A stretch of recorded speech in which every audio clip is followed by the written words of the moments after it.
ನಮಸ್ಕಾರ ಸ್ನೇಹಿತರೆ, ಕಲ್ಯಾಣ ಕರ್ನಾಟಕ ಸೈನ್ಸ್ ಚಾನಲ್ಗೆ ತಮಗೆಲ್ಲರಿಗೂ ಸ್ವಾಗತ. ಸ್ನೇಹಿತರೆ, ಚಾಪ್ಟರ್ 2 SLCಗೆ ಸಂಬಂಧಪಟ್ಟಿರುವಂತೆ ಆಸಿಡ್ ಬೇಸ್ ಆ್ಯಂಡ್ ಸಾಲ್ಟ್ಸ್ನಲ್ಲಿ ಮುಂದುವರಿದ ಭಾಗವನ್ನು ಇವತ್ತು ಕಲಿಯಲು ಪ್ರಯತ್ನ ಮಾಡೋಣ. The process of dissolving an acid or a base in water is highly exothermic one. Care must be taken while mixing concentrated nitric acid or sulfuric acid with water. The acid must always be added slowly to water with constant stirring. If water is added to concentrated acid, the heat generated may cause the mixture to splash out and cause burns. The glass container may also break out due to excessive local heating. Look out the warning sign shown in the figure 2.5 on the can of concentrated sulfuric acid and on the bottle of sodium hydroxide pellets. Mixing an acid or base with water results in decrease in the concentration of ions H3O or hydronium or OH minus per unit volume. Such a process is called as dilution and the acid or the base is said to be diluted.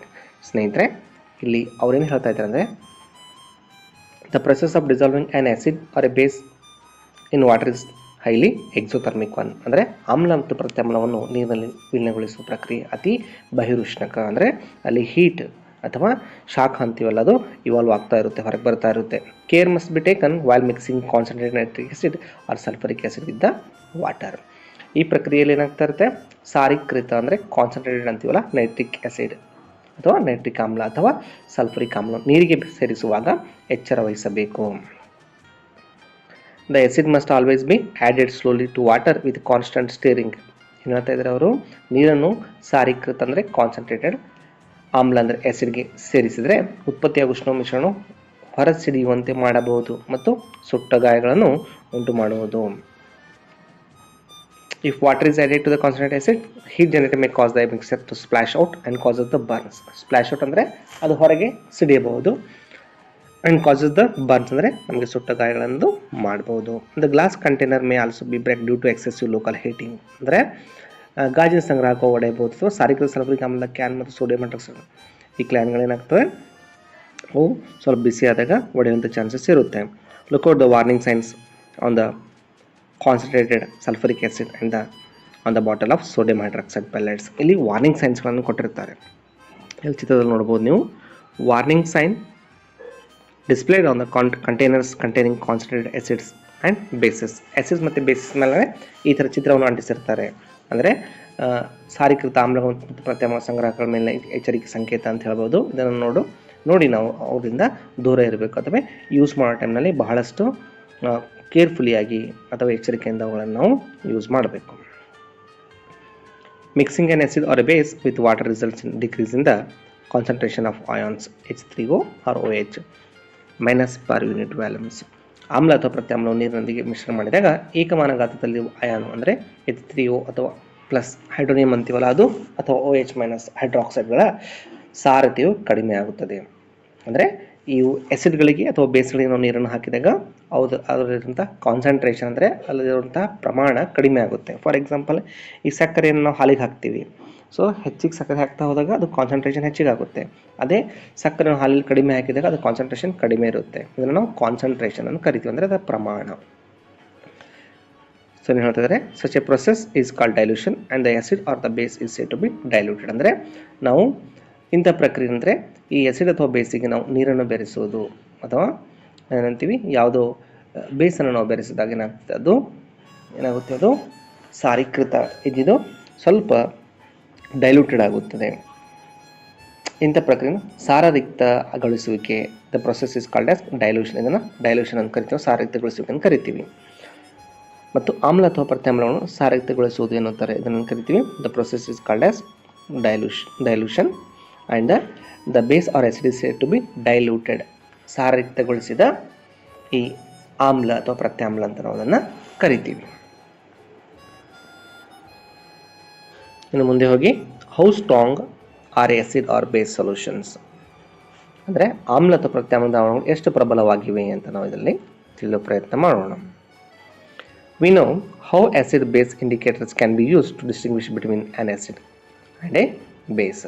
ಆಮ್ಲ ಮತ್ತು ಪ್ರತ್ಯಾಮ್ಲಗಳ ನಡುವಿನ ವ್ಯತ್ಯಾಸ ಗುರುತಿಸಲು ಆಮ್ಲ ಮತ್ತು ಪ್ರತ್ಯಾಮ್ಲ ಸೂಚಕಗಳನ್ನು ಅಂದರೆ ಇಂಡಿಕೇಟರ್ಗಳನ್ನು ಹೇಗೆ ಬಳಸುವುದು ನಾವು ತಿಳಿದಿದ್ದೇವೆ. ಹಿಂದಿನ ತರಗತಿಯಲ್ಲಿ ನಾವು ಕಲಿತಿದ್ವಿ. We have also learned in the previous section about dilution and decrease in the concentration of H+ or OH ions in solutions. ಏನು ಹೇಳ್ತಾ ಇದ್ದಾರೆ ಅವರು, ನಾವು ಹಿಂದಿನ ತರಗತಿಯಲ್ಲಿ ಏನು ಕಲ್ತಿದ್ವಿ, ಸಾರಯುಕ್ತಗೊಳಿಸಿದಾಗ ದ್ರಾವಣದಲ್ಲಿನ H+ ಅಥವಾ OH- ಅಯಾನುಗಳ ಪ್ರಮಾಣ ಕಡಿಮೆ ಆಗೋದನ್ನು ನಾವು ಹಿಂದಿನ ತರಗತಿಯಲ್ಲಿ ಕಲಿತಿದ್ದೇವೆ. We can do this by making use of universal indicator which is a mixture of several indicators. ಇದನ್ನು ನಾವು ಸಾರ್ವತ್ರಿಕ ಸೂಚಕ ಅಥವಾ ಯೂನಿವರ್ಸಲ್ ಇಂಡಿಕೇಟರ್ ಅಂತೀವಲ್ಲ, ಅದನ್ನು ಬಳಸಿ ಮಾಡಬಹುದಾಗಿದ್ದು ಇದು ಅನೇಕ ಸೂಚಕಗಳ ಮಿಶ್ರಣವಾಗಿದೆ. The universal indicator shows different colors at different concentrations of hydrogen ions in the solution. ಸಾರ್ವತ್ರಿಕ ಸೂಚಕವು ಅಥವಾ ಯೂನಿವರ್ಸಲ್ ಇಂಡಿಕೇಟರ್ ಅಂತೀವಲ್ಲ, ಅದು ದ್ರಾವಣದಲ್ಲಿನ ಹೈಡ್ರೋಜನ್ ಅಯಾನುಗಳ ವಿವಿಧ ಸಾರತೆಗಳಿಗೆ ಅನುಗುಣವಾಗಿ ವಿವಿಧ ಬಣ್ಣಗಳನ್ನು ತೋರಿಸುತ್ತದೆ. A scale of measuring hydrogen ion concentration in a solution called pH scale has been developed. ದ್ರಾವಣದಲ್ಲಿನ ಹೈಡ್ರೋಜನ್ ಅಯಾನುಗಳ ಸಾರತೆಯನ್ನು ಅಳೆಯಲು pH ಮಾನ ಎಂಬ ಅಳತೆಯನ್ನು ನಾವು ಅಭಿವೃದ್ಧಿಪಡಿಸಲಾಗಿದೆ. The P in the pH stands for potential in German, meaning power. ಏನು ಹೇಳ್ತಾ ಇದ್ದಾರೆ ಅವರು, pH ನಲ್ಲಿರುವ P ಜರ್ಮನ್ ಭಾಷೆಯ potential ಎಂಬ ಪದವಾಗಿದ್ದು ಇದು ಸಾಮರ್ಥ್ಯ. ಏನು ಕರಿತೀವಿ, ಅದಕ್ಕೆ ಪವರ್ ಅಂತ ಕರಿತೀವಿ. P ಅಂದರೆ ಪೊಟೆನ್ಷ್, ಇದರ ಸರಳ ಇಂಗ್ಲೀಷ್ನ ಇದನ್ನು ಪವರ್ ಅಂತ ಕರಿತೀವಿ. On the pH scale we can measure pH generally from the 0 very acidic to 14 very alkaline. ಇಲ್ಲಿ P ಅಂದರೆ ಪೊಟೆನ್ಷ್, H ಅಂದರೆ ಹೈಡ್ರೋಜನ್, ಅಂದರೆ ಹೈಡ್ರೋಜನ್ನ ಸಾಮರ್ಥ್ಯ ಅಂತ ನಾವು ಹೇಳ್ಬೋದು. ಏನು ಹೇಳ್ತಾ ಇದ್ರೆ ಇಲ್ಲಿ pH ಅಳತೆ ಪಟ್ಟಿಯಲ್ಲಿ ಸಾಮಾನ್ಯವಾಗಿ 0 ಅಥವಾ 0 ಅಂತೀವಲ್ಲ, ತೀವ್ರ ಆಮ್ಲೀಯ ಅಂದರೆ ವೆರಿ ಎಸಿಡಿಕ್. 0ದಲ್ಲಿ ಯಾವುದಾದ್ರು ಎಸಿಡ್ಗಳಿದ್ರೆ ಅವುಗಳನ್ನು ನಾವು ಎಸಿಡಿಕ್ ಅಂತ ಕರಿತೀವಿ. ಇಂದ 14 ತೀವ್ರ ಕ್ಷಾರೀಯ ಅಂದರೆ 14 ಇದ್ದಾಗ ಏನಾಗುತ್ತೆ, 14 ಇದ್ದಾಗ ಅದು ವೆರಿ ಅಲ್ಕಲೈನ್ ಆಗಿರುತ್ತೆ, ಅದರವರೆಗೆ ಅಳೆಯಬಹುದು. pH should be thought of simply as a number which indicates the acidic or basic nature of solution. Higher the hydronium ion concentration, lower is the pH value. ಏನು ಹೇಳ್ತಾ ಇದ್ರೆ, pH ಅನ್ನು ಸರಳವಾಗಿ ದ್ರಾವಣದ ಆಮ್ಲೀಯ acidic ಅಥವಾ ಪ್ರತ್ಯಾಮ್ಲೀಯ ಬೇಸಿಕ್ ಸ್ವಭಾವ ಕ್ಯಾರೆಕ್ಟರನ್ನು ಸೂಚಿಸುವ ಸಂಖ್ಯೆಯಾಗಿ ಭಾವಿಸಬೇಕು. ಹೈಡ್ರೋನಿಯಂ ಅಯಾನುಗಳ ಸಾರತೆ ಹೆಚ್ಚಿದಷ್ಟು pH ಮೌಲ್ಯ ಕಡಿಮೆ ಆಗುತ್ತದೆ. pH of neutral solution is 7. ಅಂದರೆ ತಟಸ್ಥ ದ್ರಾವಣದ pH ಮೌಲ್ಯ ಏನಾಗಿರುತ್ತೆ 7 ಆಗಿರುತ್ತದೆ. Values less than 7 on the pH scale represent on acidic solution. ನೀವು ಚಿತ್ರದಲ್ಲಿ ನೋಡಬಹುದು 0 to 7 ಏನಿದೆಯಲ್ಲ ಇದು ಎಸಿಡಿಕ್ ನೇಚರ್. ಈ ಕಡೆ 7 to 0 ಹೋಗ್ತಾ ಇದ್ದಂಗೆ ಎಸಿಡಿಕ್ ನೇಚರ್ ಇನ್ಕ್ರೀಸ್ ಆಗ್ತಾ ಇರುತ್ತೆ, ಅಂದರೆ ಆಮ್ಲೀಯ ಸ್ವಭಾವ ಹೆಚ್ಚಾಗ್ತಾ ಇರುತ್ತೆ 7 to 0 ಹೋದಾಗೆ. As a pH value increases from 7 to 14. ಇಲ್ಲಿ pH 7 to 14 ಹೋದಾಗ ಹೆಚ್ಚಾಗ್ತಾ ಇರುತ್ತದೆ, OH ಹೈಡ್ರೋಕ್ಸೈಡ್ ಪ್ರಮಾಣ ಹೆಚ್ಚಾಗ್ತಾ ಇರುತ್ತದೆ. It represent on increase in the OH ion concentration. ಅಂದರೆ ಏನು ಹೇಳ್ತಾ ಇದ್ದಾರೆ ಅವರು, pH ಮೌಲ್ಯ 7 ರಿಂದ 14 ರವರೆಗೆ ಹೆಚ್ಚಾದಂತೆ ಇದು ದ್ರಾವಣದಲ್ಲಿನ OH ಅಯಾನ್ಗಳ ಸಾರತೆ ಹೆಚ್ಚುವುದನ್ನು ಸೂಚಿಸುತ್ತದೆ. ಅದೇ ನಾವು 7 to 0 ಹೋದಾಗೆ ಅದು H+ ಅಯಾನ್ ಕಾನ್ಸಂಟ್ರೇಷನ್ ಆಗ್ತಾ ಇರುತ್ತೆ, ಅದರ ಪ್ರಮಾಣ ಹೆಚ್ಚಾಗ್ತಾ ಇರುತ್ತೆ ಅಂತ ಹೇಳ್ತಾ ಇದ್ದಾರೆ ಅವರು. Generally paper impregnated with universal indicator is used for measuring the pH. ಸಾಮಾನ್ಯವಾಗಿ ಏನು ಮಾಡ್ತಾ ಇದ್ದೀವಿ, ಸಾರ್ವತ್ರಿಕ ಸೂಚಕದಿಂದ ಮಾಡಲ್ಪಟ್ಟಂಥ ಕಾಗದವನ್ನು pH ಅಳೆಯಲು ಬಳಸ್ತಾ ಇರ್ತೀವಿ. ಇಲ್ಲಿ ಚಿತ್ರದಲ್ಲಿ ನೋಡಬಹುದು, ಇನ್ನು ತೋರಿಸಿದರಲ್ಲೂ variation of pH with the change in the concentration of H aqueous and OH aqueous ions. ಅಂದರೆ H ಅಕ್ವೇಸ್ OH ಅಕ್ವೇಸ್ ಅಯಾನ್ಗಳ ಸಾರತೆ ಬದಲಾದಂತೆ pH ಮೌಲ್ಯ ಬದಲಾಗುತ್ತದೆ. ಅಂದರೆ 0 to 14 ಏನಿದೆ ಇಲ್ಲಿ H+ ಅಯಾನ್ ಕಾನ್ಸಂಟ್ರೇಷನ್ ಜಾಸ್ತಿ ಇದೆ. 7 to 0 ಹೋದಾಗ ನೀವು ನೋಡ್ಬೋದು H+ ಅಯಾನ್ ಕಾನ್ಸಂಟ್ರೇಷನ್ ಹೆಚ್ಚಾಗ್ತದೆ. ಅದೇ 7 to 14 ಹೋದಾಗ H+ ಕಾನ್ಸಂಟ್ರೇಷನ್ ಕಡಿಮೆ ಆಗಿದ್ದು OH- ಕಾನ್ಸಂಟ್ರೇಷನ್ ಜಾಸ್ತಿ ಆಗ್ತಾ ಇರುತ್ತೆ. ಓಕೆ, ಡಿಕ್ರೀಸ್ ಇಂದ H+ ಅಯಾನ್ ಕಾನ್ಸಂಟ್ರೇಷನ್ ಯಾವಾಗ 7 to 14 ಕಡಿಮೆ ಆಗುತ್ತೆ. ಅದೇ 0 to 7 ಇದ್ದಾಗ ಇನ್ಕ್ರೀಸ್ ಇಂದ H+ ಅಯಾನ್ ಕಾನ್ಸಂಟ್ರೇಷನ್. ಅಂದರೆ ನೀವು 7 ರಿಂದ 0 ಹೋಗ್ತಾ ಇದ್ದಂಗೆ ಅದು H+ ಅಯಾನ್ ಕಾನ್ಸಂಟ್ರೇಷನ್ ಹೆಚ್ಚಾಗುತ್ತೆ. ಇದು ಪರೀಕ್ಷೆ ದೃಷ್ಟಿಯಿಂದ ಮತ್ತು ಕಾಂಪಿಟೇಟಿವ್ ಎಕ್ಸಾಮ್ ದೃಷ್ಟಿಯಿಂದ ಬಹಳ ಇಂಪಾರ್ಟೆಂಟ್ ಆಗಿದ್ದು ಮಹತ್ವಪೂರ್ಣವಾಗಿದ್ದು ನೀವು ಇದನ್ನು ನೆನಪಿಡಬೇಕು. ಇನ್ನು ಮುಂದೆ the strength of acids and bases depends upon the number of H ions and the OH ions produced respectively. If we take hydrochloric acid and acetic acid of the same concentration, say 1 molar, then these produce different amounts of hydrogen ions. Acids that give rise to more H ions are said to be strong acids, and acids that give less H plus ions are said to be weak acids. ಸ್ನೇಹಿತರೆ, ಇಲ್ಲಿ ಹೇಳ್ತಾ ಇದ್ದಾರೆ ಅವರು ಅಂತಂದರೆ, ನಾವು ಆಮ್ಲ ಮತ್ತು ಪ್ರತ್ಯಾಮ್ಲ ಶಕ್ತಿ ಕ್ರಮವಾಗಿ ಅವು ಉತ್ಪತ್ತಿ ಮಾಡುವ H ಪ್ಲಸ್ ಅಥವಾ OH ಮೈನಸ್ ಅಯಾನುಗಳ ಸಂಖ್ಯೆಯನ್ನು ಅವಲಂಬಿಸಿದೆ. ನಾವು ಒಂದೇ ಸಾರಥಿ ಅಂದರೆ ಒಂದು ಮೂಲ ಹೈಡ್ರೋಕ್ಲೋರಿಕ್ ಆಮ್ಲ ಅಥವಾ ಅಸಿಟಿಕ್ ಆಮ್ಲವನ್ನು ತೆಗೆದುಕೊಂಡಿದ್ದೇವೆ ಇಟ್ಟುಕೊಂಡರೆ ಅವು ವಿಭಿನ್ನ ಪ್ರಮಾಣದಲ್ಲಿ ಹೈಡ್ರೋಜನ್ ಅಯಾನುಗಳನ್ನು ಉತ್ಪತ್ತಿ ಮಾಡುತ್ತವೆ. ಹೆಚ್ಚು H ಪ್ಲಸ್ ಅಯಾನನ್ನು ಉತ್ಪತ್ತಿ ಮಾಡುವ ಆಮ್ಲಗಳು ಪ್ರಬಲ ಆಮ್ಲಗಳೆಂದು ಮತ್ತು ಕಡಿಮೆ H ಪ್ಲಸ್ ಅಯಾನನ್ನು ಉತ್ಪತ್ತಿ ಮಾಡುವ ಆಮ್ಲಗಳನ್ನು ದುರ್ಬಲ ಆಮ್ಲಗಳೆಂದು ನಾವು ಕರೆಯುತ್ತೇವೆ. ಇದನ್ನು ಬಹಳ ಇಂಪಾರ್ಟೆಂಟ್ ಆಗಿದ್ದು ನಾವು ನೆನಪಿಡಬೇಕು. ಅಂದರೆ acid that give rise to more H plus ions are said to be strong acids. ಅಂದರೆ ಅತ್ಯಂತ ಹೆಚ್ಚು H ಪ್ಲಸ್ ಅಯಾನ್ಸ್ ಕೊಡುವಂಥದ್ದು ನಾವು ಏನಂತೀವಿ, ಸ್ಟ್ರಾಂಗ್ ಆಸಿಡ್ಸ್ ಅಂತ ಕರಿತೀವಿ, ಅಂದರೆ ಪ್ರಬಲ ಆಮ್ಲಗಳನ್ನು ಕರಿತೀವಿ. And acids that give less H plus ions are said to be weak acids. ಯಾವ ಆಮ್ಲಗಳು ಕಡಿಮೆ ಪ್ರಮಾಣದ H ಪ್ಲಸ್ ಅಯಾನ್ಸ್ಗಳನ್ನು ಕೊಡುತ್ತವೆ ಅವುಗಳನ್ನು ನಾವು ವೀಕ್ ಆಸಿಡ್ಸ್ ಅಂತ ಕರಿತೀವಿ. Can you now say what weak and strong bases R?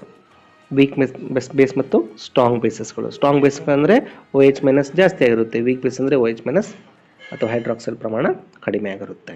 ಇನ್ನು ಬಹಳ ಇಂಪಾರ್ಟೆಂಟ್ ಆಗಿರುವಂಥದ್ದು importance of pH in every day life. ಅಂದರೆ ದೈನಂದಿನ ಜೀವನದಲ್ಲಿ pH ನ ಮಹತ್ವ. Are plants animals pH sensitive?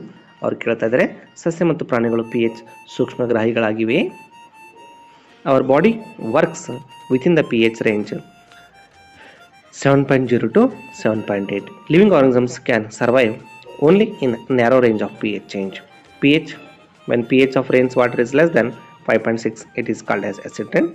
When acid rain flows into the rivers, it lowers the pH of the river water. The survival of the aquatic life in such rivers becomes difficult. ಏನು ಹೇಳ್ತಾ ಇದ್ದಾರೆ, ನಮ್ಮ ದೇಹವು 7.0 ದಿಂದ 7.8 pH ವ್ಯಾಪ್ತಿಯಲ್ಲಿ ಕಾರ್ಯನಿರ್ವಹಿಸುತ್ತದೆ.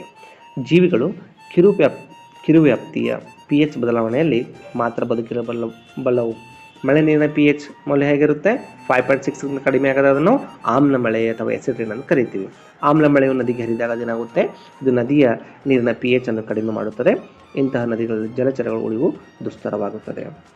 ನಮಗೆ ಗೊತ್ತಿದೆ, non metallic oxides are acidic in nature, causes the acid rain. ನಮಗೆಲ್ಲರಿಗೂ ಗೊತ್ತಿದೆ, carbon dioxide, carbon monoxide, sulphur dioxide, sulphur trioxide, ಇವೆಲ್ಲ ನೀವೇ ನಾನ್ ಮೆಟಾಲಿಕ್ ಆಕ್ಸೈಡ್ಸ್ಗಳು. ಕಾರ್ಬನ್ ನಾನ್ ಮೆಟಾಲಿಕ್ ಆಕ್ಸೈಡ್ ಇದೆ, ನಾನ್ ಮೆಟಲ್ ಇದೆ, ಸಲ್ಫರ್ ನಾನ್ ಮೆಟಲ್ ಇದೆ, O2 ಅಂದರೆ ಆಕ್ಸೈಡ್ಸ್ಗಳು. ಇವುಗಳನ್ನು ಅಂತೀವಿ non metallic oxides are acidic in nature ಅಂತ ಕರಿತೀವಿ. ಈ carbon dioxide non metallic oxide ಇದೆ, ಇಂಟರಾಕ್ಟ್ ವಿತ್ ದ ಕ್ಲೌಡ್ಸ್ ಅಂದರೆ ಈ ಮೋಡಗಳೊಂದಿಗೆ ಅಥವಾ ಇಂಟರಾಕ್ಟ್ ಮಾಡಿ ಅಥವಾ ವರ್ತಿಸಿ ಅದರೊಂದಿಗೆ ಸಂಯೋಗ ಹೊಂದಿ ಆಸಿಡ್ ರೈನನ್ನು ಅದು ತೆಗೆದುಕೊಂಡು ಬರುತ್ತೆ.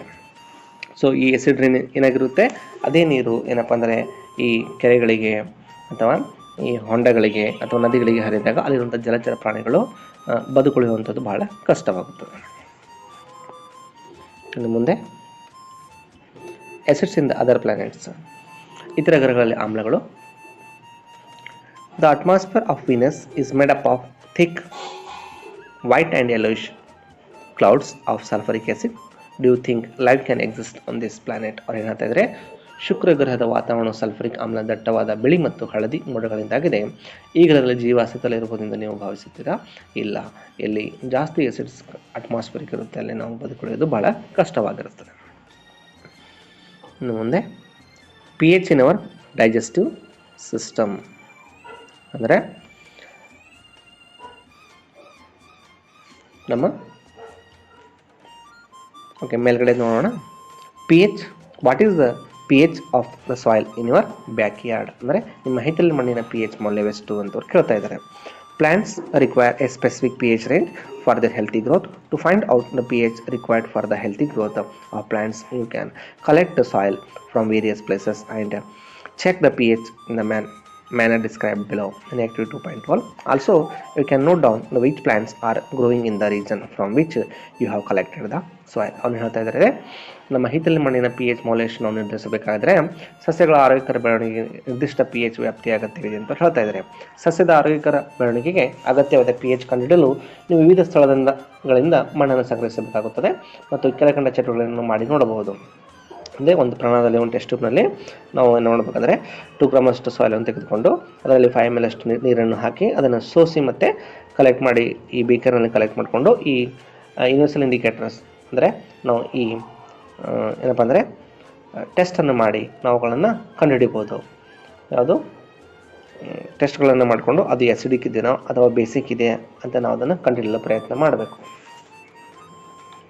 ಲೈಕಿನ್ಸ್ಗಳನ್ನು ಯೂಸ್ ಮಾಡ್ಕೊಂಡು ನಾವು ಏನು ತಯಾರು ಮಾಡ್ತಾ ಇರ್ತೀವಿ, ಲಿಟ್ಮಸ್ ಪೇಪರನ್ನು ತಯಾರು ಮಾಡ್ತೀವಲ್ಲ, ಈ ಲಿಟ್ಮಸ್ ಪೇಪರನ್ನು ನ್ಯಾಚುರಲ್ ಇಂಡಿಕೇಟರ್ಸ್ಗಳಾಗಿ ನಾವು ಯೂಸ್ ಮಾಡಿಕೊಂಡು ಅದು ಆ್ಯಸಿಡಿಕ್ ಇದೆಯೋ ಅಥವಾ ಬೇಸಿಕ್ ಇದೆ ಅಂತ ನಾವು ಕಂಡುಹಿಡಿಬೋದು.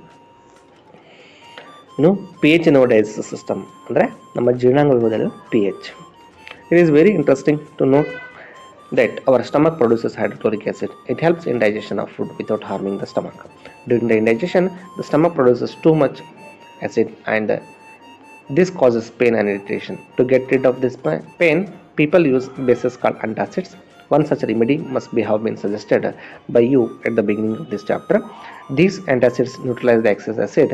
Magnesium hydroxide or milk of magnesia, a mild base, is often used for this purpose. ಏನಂತ ಇದ್ರೆ ನಮ್ಮ ಜಠರವು ಹೈಡ್ರೋಕ್ಲೋರಿಕ್ ಆಮ್ಲ ಉತ್ಪಾದಿಸುತ್ತದೆ ಎನ್ನುವುದು ಆಸಕ್ತಿದಾಯಕ ಒಂದು ವಿಷಯವಾಗಿದೆ. ಇದು ಜಠರಕ್ಕೆ ಹಾನಿ ಮಾಡದೆ ಆಹಾರ ಜೀರ್ಣಿಸಲು ಸಹಾಯ ಮಾಡುತ್ತದೆ. ಸ್ನೇಹಿತರೆ, ನಮ್ಮ ಹೊಟ್ಟೆಯಲ್ಲಿ ಅಥವಾ ಸ್ಟಮಕ್ನಲ್ಲಿ ನೋಡುತ್ತೆ ಹೈಡ್ರೋಕ್ಲೋರಿಕ್ ಆಸಿಡ್, ಅದರದ್ದು ಪಿ ಎಚ್ ಎಷ್ಟಿದೆ 1.5. ಅಜೀರ್ಣತೆಯ ಸಂದರ್ಭದಲ್ಲಿ ಜಠರ ಅಗತ್ಯಕ್ಕಿಂತ ಅಧಿಕ ಆಮ್ಲ ಉತ್ಪಾದಿಸುತ್ತದೆ ಮತ್ತು ಇದು ನೋವು ಮತ್ತು ಉರಿಗೆ ಕಾರಣವಾಗುತ್ತದೆ.